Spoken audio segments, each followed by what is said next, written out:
Good morning students. आज हम यहाँ एनसीईआरटी के चैप्टर नंबर 10 फिजिक्स का फर्स्ट चैप्टर लाइट का फर्स्ट पार्ट करेंगे, जिसमें हम रिफ्लेक्शन ऑफ लाइट के बारे में पढ़ेंगे। रिफ्लेक्शन ऑफ लाइट में हम क्या पढ़ेंगे? इसमें एक तो light, object, types of object, reflection of light, laws of reflection, incident ray, reflected ray, normal, incident angle क्या होता है, रिफ्लेक्टेड एंगल, इमेज फॉर्मेशन। उसके आगे इस चैप्टर में पढ़ेंगे इस टॉपिक में टाइप्स ऑफ मिरर, कि कितने तरह के टाइप्स ऑफ मिरर होते हैं, plane mirror, spherical mirror. Spherical mirror में फिर सब डिवाइडेड होते हैं, कॉनकेव मिरर, कॉन्वेक्स मिरर। इसके बाद आगे पार्ट्स ऑफ स्फेरिकल मिरर के क्या क्या पार्ट्स होते हैं, principal axis, pole, aperture, centre of curvature, radius of curvature, focus, focal length and relation between F and R. Image formations के रूल हैं, वो इमेज फॉर्मेशंस के क्या रूल हैं, वो इमेज फॉर्मेशन कैसे होती है, उसके रूल्स के बाद वो इमेज कैसे बनेगी, साइन कन्वर्जन, मिरर फार्मूला और मैग्निफिकेशन। रिफ्लेक्शन ऑफ लाइट, तो सबसे पहले हम जाने कि लाइट क्या होता है। What is light? Light is a form of energy which enables us to see the whole world. Light is a form of energy. Light एक एनर्जी है, एनर्जी का फॉर्म है जिससे हम किसी भी चीज को देख सकते हैं। लाइट आइस तो जरूरी है ही, उसके साथ लाइट जरूरी है। जैसे रात के अंधेरे में अगर लाइट चली जाए या बंद कर दी जाए तो हम ऑब्जेक्ट्स को नहीं देख पाते। That is light is simply A form of energy. Light travels always in a straight line. ये लाइट की प्रॉपर्टी है, light travels in a straight line. Straight line में चलती है। जैसे आपसे ये कहा जाए कि आप यहाँ से सीधे घर जाइए, तो आप सीधे घर में देखेंगे कि टर्न्स कहाँ आ रहे हैं, वहाँ टर्न लेंगे। लेकिन light travels in straight line के लिए आपने जूनियर क्लासेस में एक प्रैक्टिकल कर रखा होगा कि 3 कार्डबोर्ड लीजिए, यहाँ पे तीनों एक स्ट्रेट लाइन में लीजिए और यहाँ पे सपोज कीजिए एक कैंडल लगी हुई है, वो बर्न हो रही है और आप यहाँ से देख रहे हैं eye, this is eye suppose. तो यहाँ से आप इसको देख रहे हैं, looking, you are looking, then you see this. अगर आप इनमें से किसी को भी ऊपर नीचे कर देते हैं, सपोज कीजिए इसको आपने नीचे कर दिया, तो ये आपको दिखना बंद हो जाएगा क्योंकि लाइट इस तरीके से नहीं जाएगी। You can't able to see candle. हम पूरे वर्ल्ड को देख रहे हैं, लेकिन अब ये हाथ लगा दिया जाए तो इस हाथ के पीछे क्या है हम नहीं देख पाएंगे। इस बोर्ड के पीछे कौन सी वॉल है, वी आर नॉट लुकिंग। जो चीज आगे आ रही है, जिस चीज से आ रही है लाइट, वहीं से टकरा के वापस आ जाएगी। तो line will travel in a straight line. Next thing इसकी क्या होती है, it will travel in a beam bundles. यानी कि लाइट जब भी ट्रेवल करेगी तो कई सारी बीम्स आएंगी इस तरीके से। लेकिन हम यहाँ पे जो भी इंडिकेशन के लिए यूज करेंगे वो एक यूज करेंगे। इसकी मैं आगे वजह बताऊंगा कि एक क्यों यूज कर रहे हैं, कई सारी बीम्स क्यों नहीं यूज करेंगे, जबकि हम बता रहे हैं कि light will travel in a beam of light.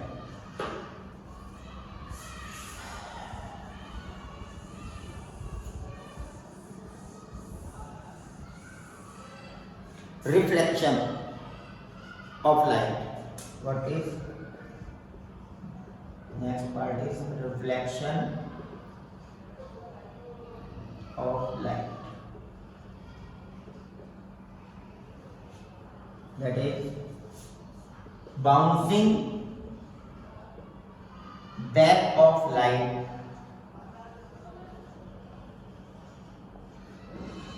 is called reflection of light.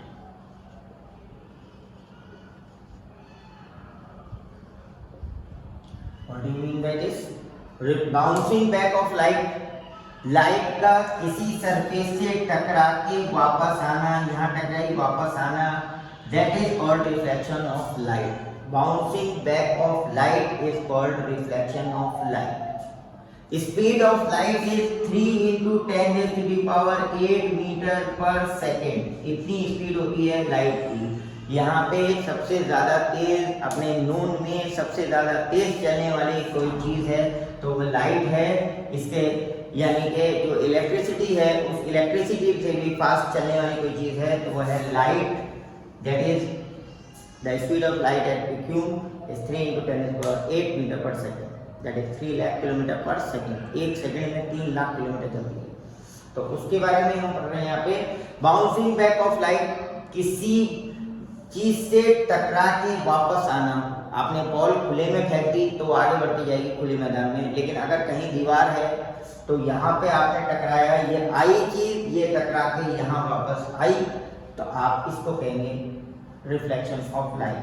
That is white light यहाँ आई आपकी और टकरा के यहाँ से वापस आ गई। अगर ये टकराती नहीं, यहाँ से निकल जाती सीधी, then this is not called the phenomena of reflection of light. किस केस में लाइट टकरा के आएगी, किस केस में टकरा के नहीं आएगी, वो डिपेंड करता है आपकी type of object. Type of object, objects जो भी चीज है हमारी, that is seen and touch. All the things which we can see and touch, that all are objects. And types of object, we have divided objects into 3 categories. First is transparent objects. Second is translucent objects. And the last, that is opaque objects.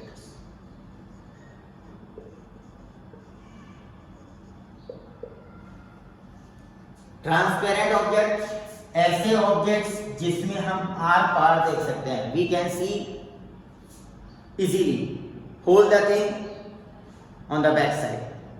Translucent ऐसे objects जिसमें हमें धुंधला धुंधला दिखाई देता है, जिसमें हम एज्यूम करते हैं कि ये चीज दिखाई दे रही होगी। ओपेक ऑब्जेक्ट्स वो होते हैं जिसको हम बिल्कुल उसके पीछे नहीं देख सकते। ट्रांसपेरेंट ऑब्जेक्ट कोई भी खुला हुआ सरफेस, यहाँ कुछ भी नहीं लगा हुआ।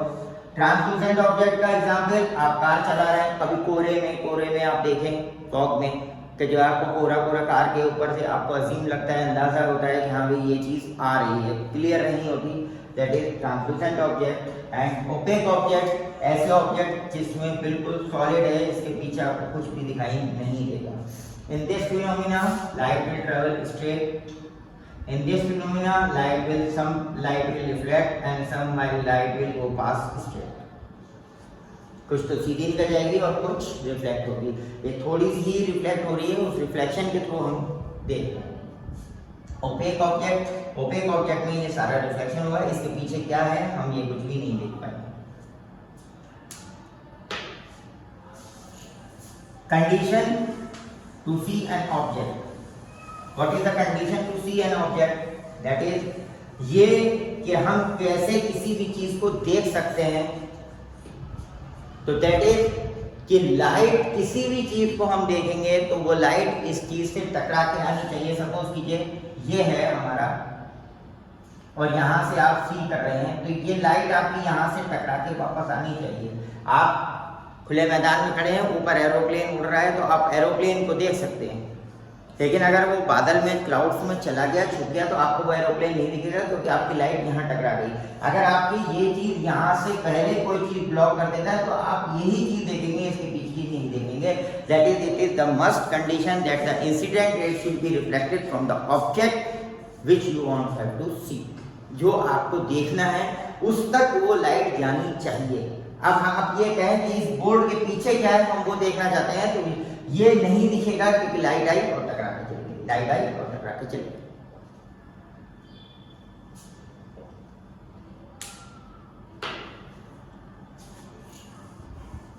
इस पे क्वेश्चन बहुत अच्छा अराइज होता है, why we are not able to see the air. Everybody says that air is present, air is present, air, यहाँ एयर है, यहाँ हवा है, हर जगह हवा है, लेकिन क्वेश्चन क्या है कि हवा है तो हमें दिखती क्यों नहीं है, इसलिए कि एयर की जगह हम डस्ट पार्टिकल के बारे में अगर बात करें, we can see, we are able to see the dust particle. Dust particle हमें दिखते हैं क्योंकि अभी मैंने कंडीशन बताई कि इसमें वो लाइट उससे टकरा के वापस आनी चाहिए। एयर पार्टिकल इतने स्मॉल है कि वो लाइट टकरा के नहीं यहाँ से सीधी निकल जाती है। प्लेटफॉर्म पे आप खड़े हो और वहाँ से नॉन स्टॉप राजधानी एक्सप्रेस अगर जाती है तो आपने देखा होगा उसके आसपास की सारी चीज़ें उड़ जाती हैं। इसी तरह जब व्हाइट लाइट, मैंने अभी बताया सबसे तेज चलने वाली चीज़ है, 3 lakh kilometre per hour, 3 × 10⁸ metre per second. वो एयर पार्टिकल्स इतने स्मॉल है कि इसके पास आती है तो वो इससे दूर हट जाती है और उससे टकरा के रिफ्लेक्ट होकर वापस नहीं आ पाती, इसलिए we are not able to see the air. लेकिन अगर वही डस्ट पार्टिकल होते हैं तो हम इसके कैपेबल हो जाते हैं। इसके लिए एक एग्जाम्पल है, जैसे कोई बड़ा सा पत्थर है और ये रोड पे अगर राउंड करता हुआ, लुढ़कता हुआ आ रहा है, रोटेट करता हुआ, और आपने एक छोटी सी सपोर्ट लगा रखी है सपोज यहाँ पे, तो ये आएगा इस तरीके से घूमता हुआ, there will be no effect of that, it will go pass, क्योंकि आपने उसके रुकावट के लिए जो चीज लगा रखी है वो इतनी कैपेबल नहीं है। इसी तरह लाइट सीधी एकदम स्ट्रेट आ रही है, आपने एयर पार्टिकल्स लगा रखे हैं वो इतनी कैपेबल नहीं है कि उसको टकरा के रोक सके या उससे टकरा के वापस आ सके। अगर इसी जगह आपने ये कोई स्टोन आ रहा है, बड़ा सा पत्थर आ रहा है आपका, और आपने बड़ा सा बैरियर लगा रखा है यहाँ पे पावरफुल, या तो पहाड़ है या दीवार है या कुछ भी है, तो this will stop, this will not pass there. तो वही चीज है, एयर पार्टिकल्स बहुत स्मॉल होने की वजह से we are not able to see the air.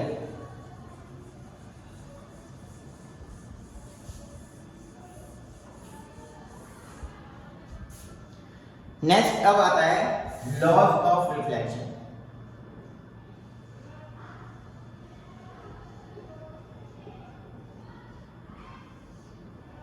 Laws of reflection पढ़ने से पहले हम पढ़ते हैं पहला incident ray, second reflected ray,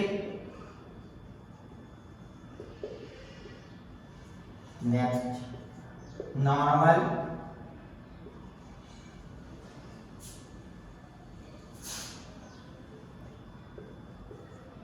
point of incidence,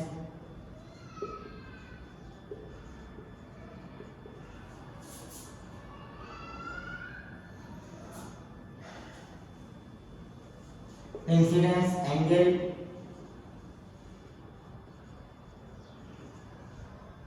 reflected angle.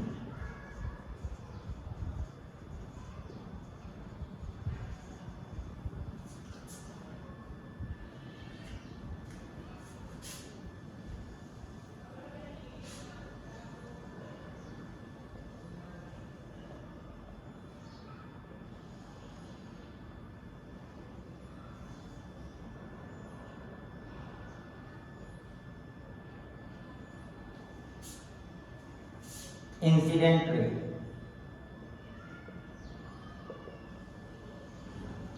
Reflected ray,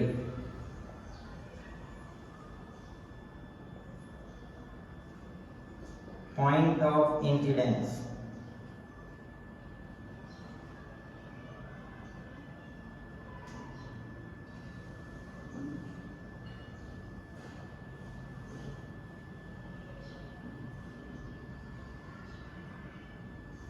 normal,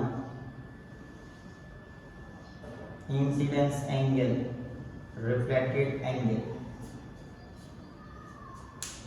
incident ray, reflected ray, normal, point of incidence, incidence angle and reflected angle. ये points इसमें clear करते हैं।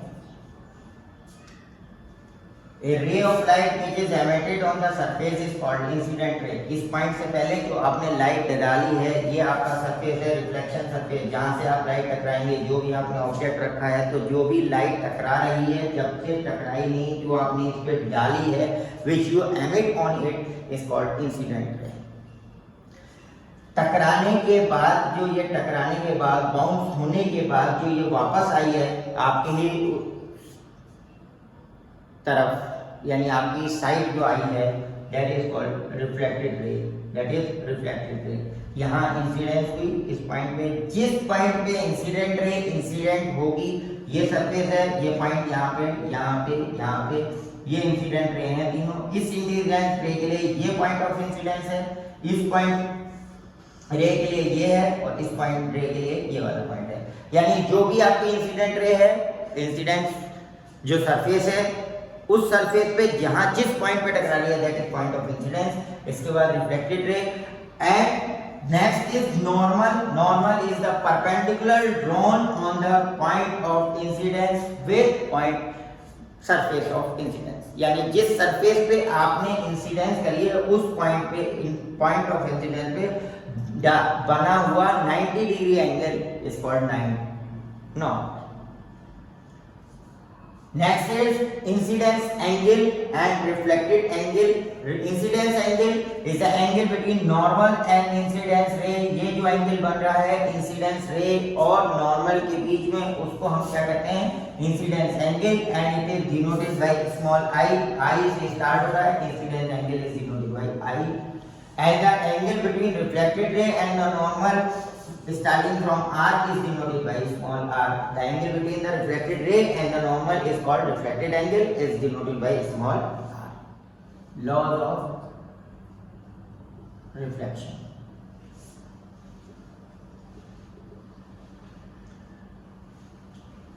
According to इसके दो लॉज हैं। Number 1, incident ray, refracted ray and normal all lies in the same plane। यानी ऐसा नहीं होगा कि लाइट यहाँ टकरा के थोड़ा सा आगे जाएगी, ये इस तरीके से इंसिडेंट हुई, इधर से रिफ्लेक्ट होगी, या इंसिडेंट रे इधर हुई, रिफ्लेक्टेड रे इधर से स्टार्ट होगी, या जो भी, it is not possible. Simply एक है, यहाँ आई यहीं से बाउंसिंग बैक होगी, तो दैट इज, और यहीं पे पॉइंट ऑफ इंसिडेंस नॉर्मल बनेगा। ऐसा नहीं होगा कि नॉर्मल यहाँ पे ही आए, ठीक है? तो that is reflected ray, incident ray and normal all lies in the same plane. And the second is angle I is equal to angle R, that is angle of incidence will always be equal to angle of reflection। यहाँ I light और यहाँ से टकरा के यह गई, ये आपने लाइट बनाई नॉर्मल, जैसे angle of incidence and angle of reflection R is always equal। इस पे जैसे क्वेश्चन किया जाए कि नॉर्मल से एंगल लिया जाता है, अगर यहाँ मान लीजिए ये दिस इज 40 डिग्री है सपोज इन द केस, तो what will be the r if given angle I is equal to 40 degree and you have to find out r, this is equal to angle I is equal to 40 degree simply. लेकिन इसमें एक question दूसरा जो बनता है वो क्या बनता है कि नॉर्मल से एंगल ना देके अगर आपको ये एंगल दे दिया जाए इस तरीके से, suppose this is 30 degree, find angle R in the figure। suppose this is the question, क्या आपकी इंसिडेंट एंगल रे ये है, रिफ्लेक्टेड रे ये है, you have to find angle R in the figure। अब आप ये देखिए कि आपका आंसर 30 डिग्री नहीं आएगा, ये नॉर्मल है, आपको ये इंसिडेंस एंगल I निकालना पड़ेगा, उसके बाद R बता सकते हैं। देखिए ये पूरा 90 डिग्री है, तो angle I is equal to 90 minus जितना आपका दे रखा है 30 इज इक्वल टू 60 डिग्री। अब इंसिडेंस एंगल आ गया तो R is equal to angle I is equal to 60 degree. ये मिस्टेक नहीं होनी चाहिए, इस चीज का आपको ध्यान रखना पड़ेगा कि एंगल कहाँ से लिया हुआ है।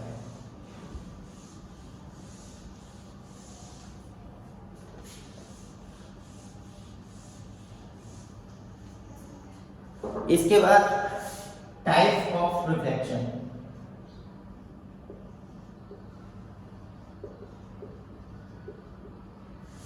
रिफ्लेक्शन, डिफ्यूज रिफ्लेक्शन,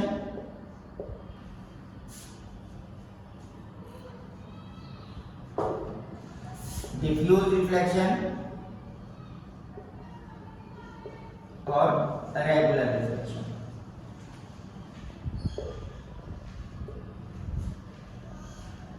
अगर रिफ्लेक्शन प्लेन सरफेस से हो रहा है तो इसको कहते हैं रेगुलर रिफ्लेक्शन, यानी आपको पता रहेगा जिस एंगल से इंसिडेंस किया है उसी एंगल ऑफ रिफ्लेक्शन से एंगल रिफ्लेक्ट होगा। लेकिन अगर आपका प्लेन सरफेस से रिफ्लेक्शन नहीं हो रहा, if the surface is not plane, then there will be no idea of the reflected ray, we can't say anything about the reflected ray कि वो कहाँ से आई और कहाँ जाएगी। इंसिडेंट रे आपको पता है कि यहाँ से आई है, लेकिन टकरा के कहाँ जाएगी। जैसे प्लेन सरफेस पे आप बॉल करेंगे तो आपको पता है हिट होगी और फिर आपके हाथ में आएगी, लेकिन ऊबड़ खाबड़ में अगर कहीं साइड में लग गई तो हो सकता है कहीं दूसरी तरफ चली जाए।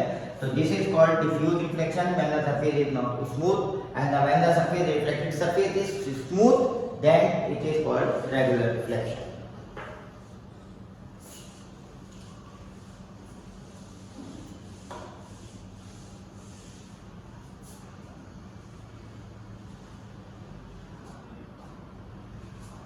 Image formed in plane mirror. Plane mirror जो हमारे घरों में लगा होता है वो प्लेन मिरर होगा। उसमें इमेज जो बनती है वो कैसी होती है? इमेज दो तरह की होंगी, एक तो रियल इमेज और एक होगी वर्चुअल इमेज। वर्चुअल यानी इमेजिनरी इमेज जो हम सपोज करेंगे, और रियल इमेज जो एक्चुअल में इमेज बनेगी, जो हमारे ऑब्जेक्ट के हटने के बाद भी रहेगी वो रियल इमेज है, जो हमारे ऑब्जेक्ट के हटने के बाद नहीं रहेगी वो वर्चुअल इमेज है। तो image form by plane mirror क्या होती है? रोज हम शीशे देखते हैं, उसमें हम प्लेन मिरर यूज करते हैं। इस प्लेन मिरर में यहाँ पे कोई भी ऑब्जेक्ट रख दिया ओ, तो इससे बनने वाले इमेज जो है O dash suppose. What is are the criteria? Number 1 it is virtual, number 2 it is erect, number 3 it is laterally inverted,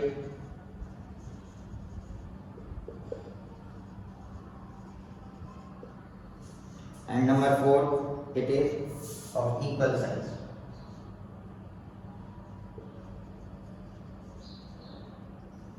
And number 5 equal distance and equal.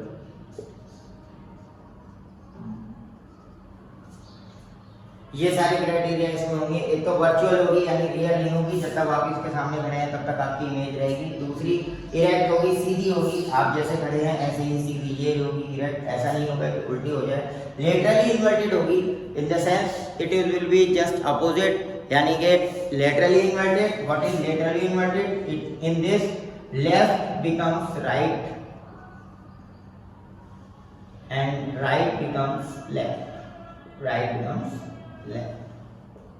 Laterally inverted यानी left का right, उल्टी तो बनेगी इस sense में नहीं कि sir नीचे पैर ऊपर, इस सेंस में कि लेफ्ट बिकम्स राइट, यानी मैं आपकी तरफ देख रहा हूँ, आप मेरी तरफ, तो मेरा राइट आपका लेफ्ट बन चुका है। तो दैट इज, यानी जब हम इमेज देखते हैं तो हम इस तरफ देख रहे हैं, इस डायरेक्शन में, वो हमारी इमेज हमारे जस्ट अपोजिट डायरेक्शन में देख रही होगी, यानी हमारा राइट हम इधर खड़ा करेंगे तो उसका उधर वाला लेफ्ट खड़ा होगा। This phenomena is called laterally inverted. वो फिनोमेना किसमें पाया जाएगा? प्लेन मिरर्स से जो इमेज बनेगी उसमें। इक्वल साइज की होगी, जितनी बड़ी हम खड़े हैं उतनी ही बड़ी होगी। एट इक्वल डिस्टेंस, जितनी दूर खड़े हैं हम उतनी ही दूर इसकी इमेज बनेगी। अगर हम इसके पास जाएंगे तो ऐसा लगेगा वो इमेज हमारे पास आ रही है। एक और चीज कि इसकी तरफ जितनी तेज दौड़ते हुए जाएंगे हम, आपको वो भी इमेज उतनी ही तेज दौड़ती हुई आती हुई लगेगी। प्लेन मिरर के बाद स्फेरिकल मिरर होता है। स्फीयर के दो पार्ट्स, सर्किल की बात नहीं हो रही, यहाँ स्फीयर की बात हो रही है। स्फीयर इज ए 3 डायमेंशनल, तो स्फेरिकल मिरर में दो पार्ट होंगे, यानी कि स्फीयर आपने सपोज कीजिए इस तरीके से बना दिया, इसका हमने दो टुकड़े किए, तो ये एक आपका इस तरीके से स्फीयर बना, एक इस तरीके से बना, ये इस टाइप के, तो ये स्फेरिकल मिरर है। तो दो पार्ट होने की वजह से इसके दो नाम होंगे स्फीयर। एक तो होगा आपका concave mirror,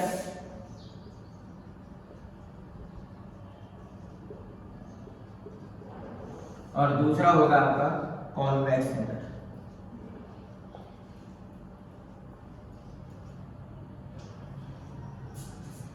concave mirror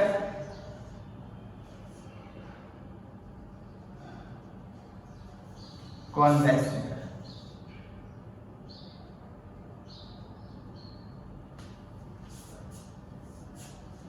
concave mirror का नाम एक और होता है कन्वर्जिंग मिरर।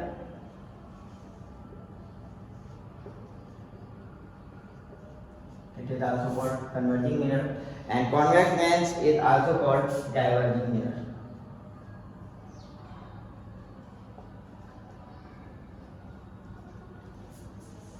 कॉनकेव मिरर ऐसा मिरर जिसमें आपका बाहर वाला, अच्छा ये देखिए ये है पॉलिश्ड सरफेस, जिस तरफ आप पॉलिश करेंगे उसके अपोजिट डायरेक्शन में आपका रिफ्लेक्टेड सरफेस होगा, ये ध्यान रखिएगा। This is reflected surface. अगर हम इस सरफेस पे रिफ्लेक्टेड अगर पॉलिश कर देते हैं जैसे इन दिस केस, तो हमारा रिफ्लेक्टेड सरफेस ये हो जाएगा, ये पॉलिशिंग सरफेस है और ये रिफ्लेक्टेड सरफेस। यानी हम जब लाइट एमिट करेंगे इस सरफेस पे करेंगे, इसमें इस सरफेस पे करेंगे। Converging lens, convex lens mirror कौन सा होता है और कॉन्वेक्स मिरर कौन सा होता है? ऐसा लेंस, ऐसा मिरर जो अपने ऊपर इंसिडेंट सभी रेज को, ए मिरर विच एक पॉइंट पे इकट्ठा कर दे, कलेक्ट कर दे, जो सारी रेज को अपने एक जगह ले आता है, कलेक्ट कर देता है, that is called concave mirror. इसीलिए वो कन्वर्ज कर दे रहा है, इकट्ठा कर दे रहा है एक जगह, इसलिए उसको कह रहे हैं कन्वर्जिंग मिरर। डाइवर्जिंग मिरर यानी डाइवर्ट कर दे, यानी कि ये अपने ऊपर जो भी रेज आएंगी इनको क्या कर देगा, दूर कर देगा। ये पास आ रही थी, ये दूर हो जाएगा। देखिए ये डिस्टेंस थी इसकी और अब डिस्टेंस हो गई इतनी, यानी वो दूर कर रहा है तो वो डाइवर्ट कर रहा है, वो डाइवर्जिंग मिरर होगा।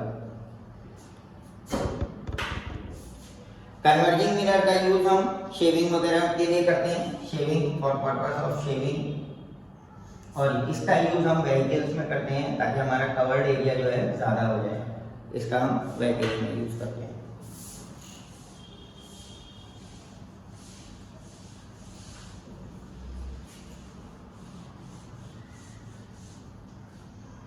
नेक्स्ट आता है parts of spherical mirror.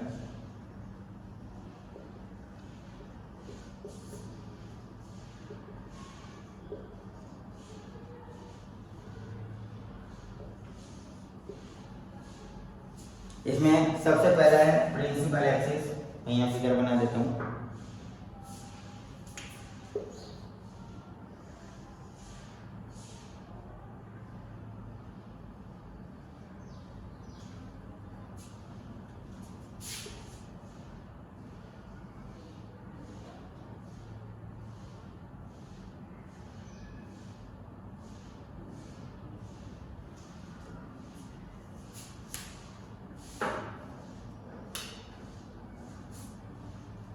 Principal axis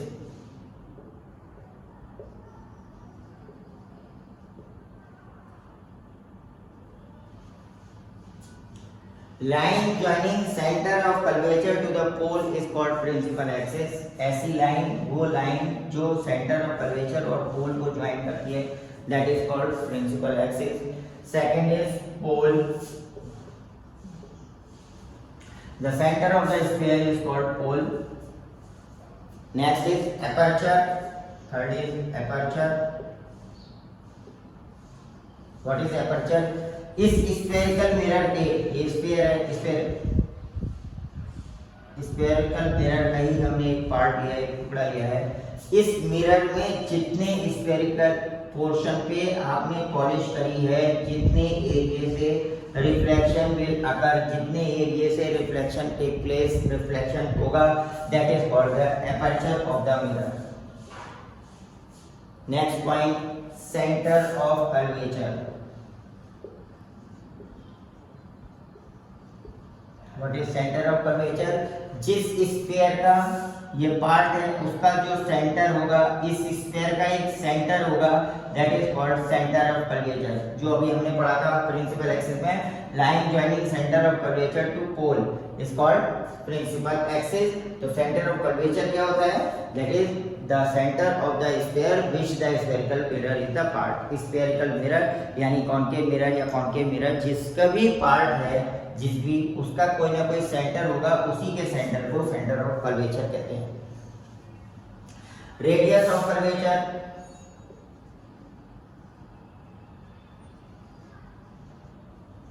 what is radius of curvature? ये जो रेडियस है यहाँ से सेंटर है और ये पोल है ना, यानी कि ये मान लीजिए सर्किल है, सर्किल के ऊपर ये जो रेडियस है यहाँ से यहाँ तक, इस सर्किल की रेडियस होगी, इस स्फीयर की रेडियस होगी। यहाँ 2D बनाया है इसलिए मैं सर्किल यूज कर ले रहा हूँ, माइंड में बनाइए 3D है ये सर्किल, ये जो है sphere, that is called radius of curvature. Next focus. Focus क्या होता है इसको देखिए, कोई लाइट आपने यहाँ पे एमिट करी और ये लाइट इससे टकराने के बाद इससे जहां जिस भी पॉइंट को प्रिंसिपल एक्सिस के कट करेगी, that is called principal axis, sorry focus. When we emit parallel line to the from the principal axis, after reflection it will cut the principal axis at that point is called focus। यानी principal axis के parallel जाने वाली रे, parallel जो जा रही है ray parallel, वो इंटर रिफ्लेक्शन के बाद, इस पॉइंट पर पॉइंट ऑफ रिफ्लेक्शन है, इस पॉइंट ऑफ रिफ्लेक्शन के बाद ये रिफ्लेक्टेड रे इस प्रिंसिपल एक्सिस को जिस भी पॉइंट पे करेगी, अब ये मैंने माना यहाँ पे है, ये है, यहाँ पे कर दिया, this is focus. This should be parallel to the principal axis। ये principal axis है, इसके parallel आपने रे ली, रिफ्लेक्शन के बाद इस principal axis को जिस पॉइंट पे कट करेगी, that is focus। Next point focal length, क्योंकि स्फेरिकल मिरर में हर चीज जो है पोल से, मिरर में पोल से नापी जाती है, तो distance between P and F, distance between यहाँ से यहाँ तक की जो डिस्टेंस है, या पोल से लेके सेंटर ऑफ कर्वेचर तक की डिस्टेंस, रेडियस ऑफ कर्वेचर, पोल से लेके फोकल लेंथ, फोकस तक की डिस्टेंस, फोकल लेंथ। इसको फिर दोबारा से मैं समझा देता हूँ। दिस इज पोल, सेंटर जिसका है उसको centre of curvature, parallel line जो आ रही है उसको फोकस, पोल और फोकस के बीच की फोकल लेंथ, पोल और सेंटर ऑफ कर्वेचर की रेडियस ऑफ कर्वेचर। अब आता है इसमें relation between R and F। इस रेडियस ऑफ कर्वेचर और फोकस में कोई रिलेशन होता है क्या? That is focal length will be equal to radius of curvature upon 2। जितना बड़ा आप लेंगे उसकी फोकल लेंथ उतनी ही ज्यादा होगी। सपोज रेडियस ऑफ कर्वेचर यानी आपके पास स्फीयर है वो 10 सेंटीमीटर का है, what will be the focal length? That is simply half of the radius of curvature, that is 5 centimetre. Theory के साथ साथ ये चैप्टर आपका न्यूमेरिकल्स के लिए भी बहुत इंपॉर्टेंट है। आप इसके numericals, rules of image formation,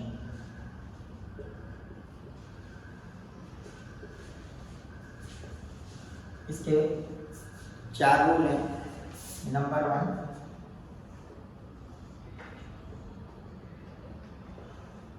parallel रे फोकस से जाएगी। सेकेंड, फोकस से रे जो जा रही है वो पैरेलल हो जाएगी।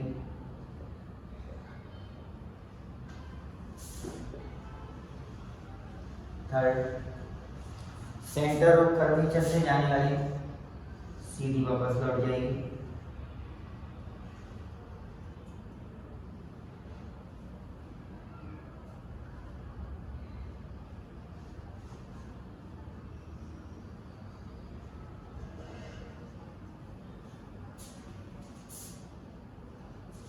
एंड फोर्थ, पोल पे आने पर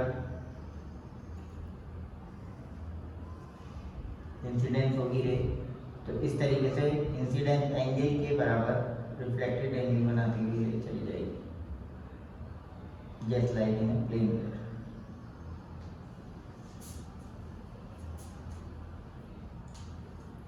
चार लॉज है। When incident ray is parallel to the principal axis, then after reflection it will pass through focus.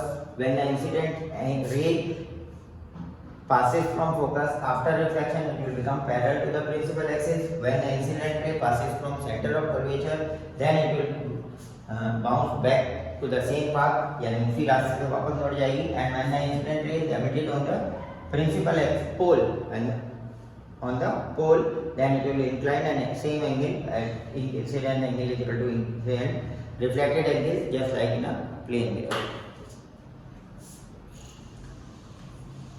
Now ये तो रूल्स थे. अब एक चीज आप इसमें क्लियर करें कि जब भी इमेज बनेगी, इमेज जब बनेगी तो वो कब बनेगी? When two reflected raise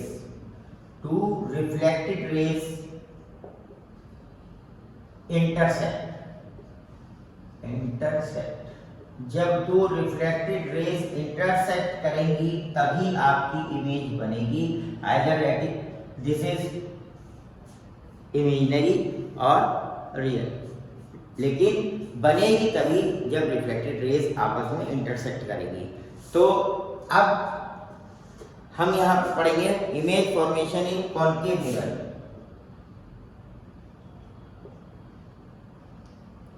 formation in concave mirror.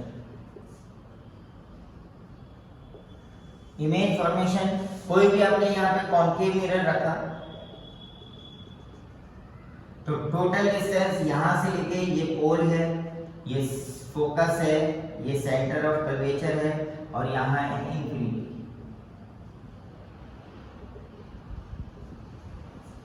तो यानी इन पोल से लेके इंफिनिटी तक की जो डिस्टेंस है वो हमने इसमें कितने पार्ट्स में डिवाइड करी है? 6 पार्ट्स में. This is first, this is second, this is third, this is fourth, this is fifth, and this is sixth.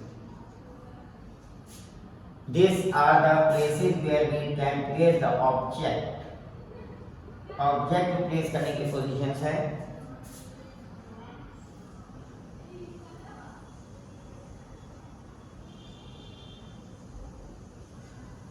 At infinity, beyond C, at C, between C and F, at F, between P and F. यानी हम object को कहाँ पे रख सकते हैं? या तो ऑब्जेक्ट इंफिनिटी पे हो, या सी के पीछे हो, या बिटवीन सी एंड इंफिनिटी हो, या ऑब्जेक्ट को हम सी पोजीशन पे रख सकते हैं, या सी और एफ यानी सेंटर ऑफ कर्वेचर और फोकस के बीच में रख सकते हैं, या ऑब्जेक्ट को हम प्लेस कर सकते हैं फोकस पे या फोकस और पोल के बीच में. इसको शॉर्ट ट्रिक याद करने का, इसको आप 6th वाले केस को छोड़ देते हैं. First 1 2 3 4 and 5. This is image. ये ऑब्जेक्ट पोजीशन थी, ये इमेज पोजीशन थी.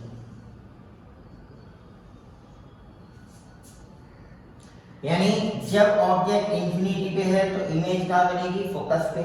जब ऑब्जेक्ट बियॉन्ड सी है तो इमेज कहाँ बनेगी? Between C and F. जब ऑब्जेक्ट सी पे है तो इमेज कहाँ बनेगी? सी पे. जब ऑब्जेक्ट सी एंड एफ के बीच में है तो इमेज कहाँ बनेगी? Beyond C. जब ऑब्जेक्ट फोकस पे है तो इमेज कहाँ बनेगी? At infinity. जैसे जैसे हम, इसका मतलब ऑब्जेक्ट इन मिरर के पास आ रहा है, इमेज मिरर से दूर हो. Again I am repeating, object is at infinity, image should be found at focus. When it is beyond C object, then image is formed between C and F. When the object is placed at center of curvature, the image will be formed at C. When the object is placed at C and F, between C and F, then the image should be formed beyond C. When the object is placed at focus, image should be formed at infinity. अब size की बात करें तो ये सारी small, very small, small, equal, large and very large. यानी at infinity पे ये पहली पोजीशन आई, आप कहाँ पे बनेगी? फोकस पर. उसके बाद बियॉन्ड सी है तो between C and F, between image की, ये ऑब्जेक्ट पोजीशन है. ये इमेज पोजीशन है,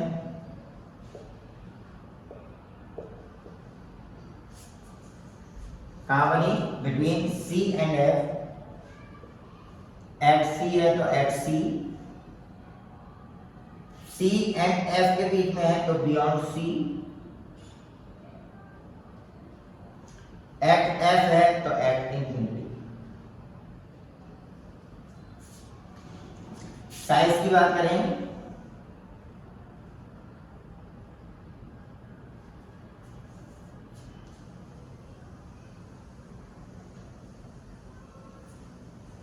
फर्स्ट वाले केस में इंफिनिटी में very small, this is small, this is of same size that is equal in size, beyond C and F की large and very large. Large object जितना बड़ा लेंगे उससे बड़ी आपकी इमेज बनेगी, और एट एस रखेंगे तो बहुत बड़ी इमेज आपकी बनेगी।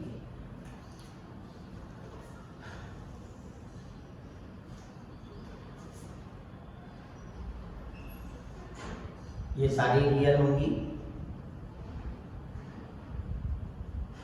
ये सारी इरेक्ट होंगी, इन्वर्टेड होंगी।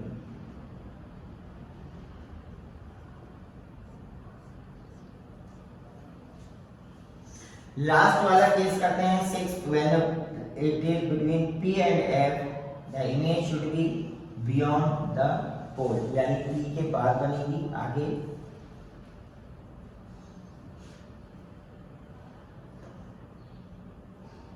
बैक ऑफ मिरर, मिरर के पीछे, साइज लार्ज होगा, इरेक्ट होगी, इरेक्ट एंड वर्चुअल इमेज में।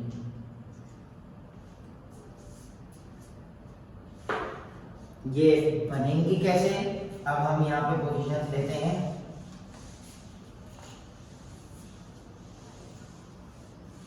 जो हमने 4 रूल्स बताए थे उनमें से कोई सी भी 2 रेज लेके हम इस इमेज फॉर्मेशन को बना सकते हैं।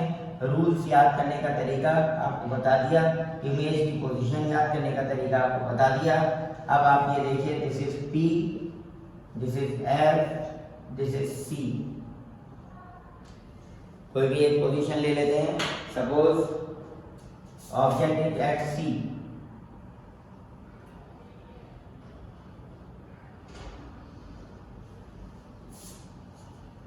तो इससे हम 2 रेज एमिट करेंगे। एक इसके पैरेलल लिया आपने, पैरेलल लेने के बाद ये फोकस से कट गई, फोकस से गई है। इसके बाद आप दूसरी रेज ले रहे हैं, वो आपने एमिट कर दी पोल बाय पोल, या फोकस पे कर दीजिए, फोकस पे आपने एमिट करी, तो after reflection we know this will become parallel, ये पैरेलल हो जाएगी इसके, और ये इसके यहाँ ऑब्जेक्ट बन जाएगा। This is object and this is image.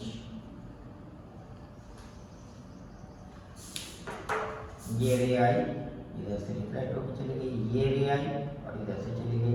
This is intersecting, both the rays are intersecting reflected rays, therefore it will form a image. यही हमने पढ़ा था, सी पे इक्वल साइड की अपोजिट उल्टी और इक्वल साइड की बनेगी, और सी पे भी बनेगी। एक और कर लेते हैं, इसमें कोई सी भी ले सकते हैं।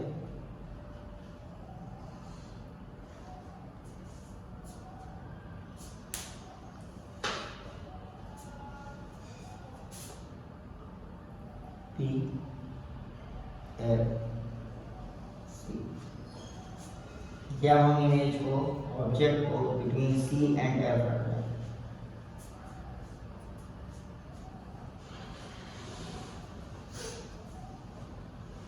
फोकस से ली, पैरेलली फोकस से चली। दूसरी हम कहाँ से ले रहे हैं, इंसिडेंस कर रहे हैं इस पे पोल पे, तो ये पोल पे से आगे टकराई, जैसे यहाँ पे टकराई है, और दिस इज C।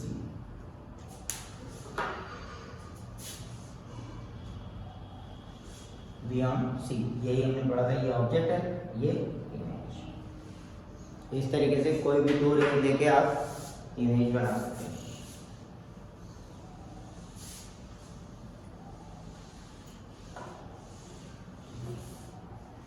ये था आपका कॉनकेव मिरर। इसी में कॉन्वेक्स मिरर जो आएगा, कॉन्वेक्स मिरर, जैसे हमने अभी कॉन्वेक्स मिरर, कॉनकेव मिरर रखा था, अब हम कॉन्वेक्स मिरर रख रहे हैं। तो कॉन्वेक्स मिरर में हमारा क्या होगा, ये जो हमारी 6 पोजीशन थी यहाँ से लेके इंफिनिटी तक की, ये दो पार्ट में बटेगी। There are two cases, only first is at infinity and second is at any point. यानी कि जब हम इसकी बात करेंगे तो जब ऑब्जेक्ट हमने इंफिनिटी पे रखा है तो फोकस पे बनेगा, image should be found at focus. और जब हम यहाँ कहीं पे भी रखेंगे, इस बीच में कहीं पे भी, अलग अलग केसेस पढ़ने हैं तो beyond C, at C, between C and F, between P and F, at, तो उस केस में आपकी इमेज जो बनेगी बिटवीन पी एंड एफ बनेगी, इमेजनरी बनेगी, रेक्ट बनेगी, स्मॉलर इन साइज बनेगी, छोटी बनेगी, स्मॉलर इन साइज छोटी बनेगी। हमेशा जो भी ऑब्जेक्ट रखेंगे उससे छोटी बनेगी, इमेजनरी बनेगी, रियल नहीं बनेगी, इसके बैक में बनेगी और बिटवीन पी एंड एफ बनेगी।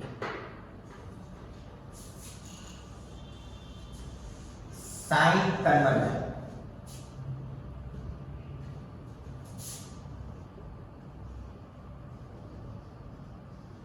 न्यूमेरिकल्स में इसका बहुत यूज होने वाला है। साइन कन्वर्जन, ये कोई भी आपने मिरर लिया, इस मिरर के लिए मैंने पहले ही आपको बता दिया कि all the distance should be measured from pole. तो इस पोल से ही सारे डिस्टेंस हम मेजर करेंगे, जैसे कि ग्राफ में होता है ओरिजिन से नापते हैं, इसी तरह यहाँ पे मेजर करते हैं। यहाँ पे पोल से राइट साइड में पॉजिटिव, लेफ्ट साइड में निगेटिव, ऊपर अप डायरेक्शन में पॉजिटिव, पोल से नीचे negative. This is called sign convention. Depend करेगा वो क्या आपकी इमेज कहाँ बन रही है, ऑब्जेक्ट कहाँ बन रही है। इसमें 3-4 चीजें यूज होती हैं, H, H dash, U, V, small F, F, R. What is H? H is height of object, height of object. This is height of image. This is object distance. From where? From pole. Object distance. This is image distance. This is focal length. And R is radius of curvature.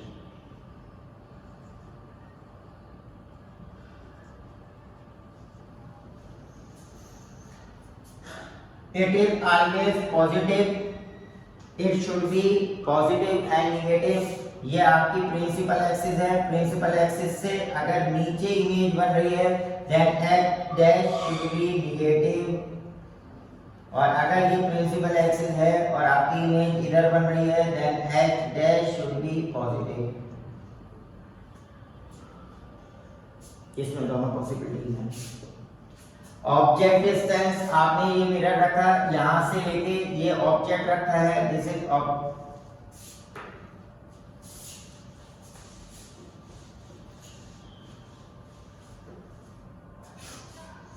Object distance. ये आपने mirror रखा, यहाँ पे ये object रखा आपने और ये आपकी इमेज बन गई, this is object, this is image. तो इस पोल से लेके ऑब्जेक्ट तक की डिस्टेंस को object distance, this is denoted bye u and this is image, this is v। अगर ये आपने इस तरीके से रखा है कि यहाँ आपने ऑब्जेक्ट रखा है और यहाँ पे आपने इमेज बनी है आपकी, तो this will be v, this will be again u and this will be v। We have to measure all the from pole. In this case u is negative, v is negative, but in this case u is negative but v is positive. That is the use of sign conversion.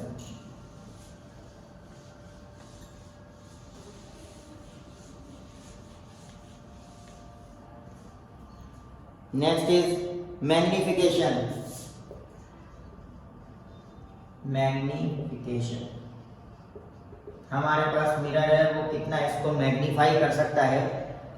How will you find the magnification of a mirror is what?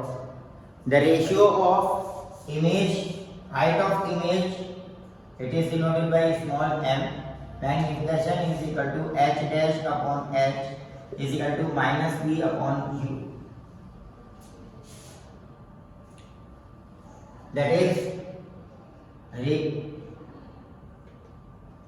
height of image upon height of object.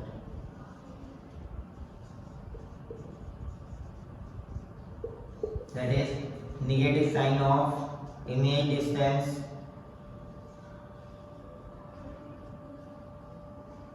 upon object distance. इस फार्मूले से हम calculate कर सकते हैं. यानी magnification पहले समझिए होता क्या है कि हमारी ये एक ऑब्जेक्ट है, इसको हम कितना मैग्नीफाई कर सकते हैं, इतना मैग्नीफाई कर सकते हैं या इतना कर सकते हैं या इतने ही कर सकते हैं. तो यानी हम मैग्नीफाई भी कर सकते हैं, डिमिनिश भी कर सकते हैं, बड़ा भी कर सकते हैं, छोटा भी कर सकते हैं. That depends on the magnification power. अब मैग्निफिकेशन जो है 3 पोजीशंस हो सकती हैं. It is greater than 1, it is equal to 0, or this is less than 1. That is, this will be positive, this will be equal to 0, and this will be negative. तो ये जो है जब 1 होगा, पॉजिटिव होगा, तो यह यानी मैग्नीफाई करेगा. It will increase the size of the object, यानी इमेज की जो साइज होगी वो ऑब्जेक्ट से बड़ी होगी. इक्वल इन साइज, यानी कि ये इक्वल साइज का होगा. जो इमेज और ऑब्जेक्ट बन रही है, जैसे हमने पोजीशन देखी थी सी पे या प्लेन मिरर में, उसमें मैग्निफिकेशन आपका 0 आएगा. निगेटिव हो रही है, दैट इज डिमिनिश, यानी आप जितनी छोटी ऑब्जेक्ट लेंगे, आपने ये ऑब्जेक्ट लिया, इन the case object image should be smaller than this, कितनी भी हो सकती है लेकिन इससे छोटी होगी, that is diminish. Last topic इसका, इस चैप्टर का, that is lens mirror formula.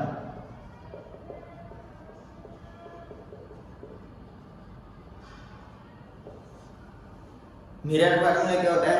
1 upon f is equal to 1 upon v plus 1 upon u.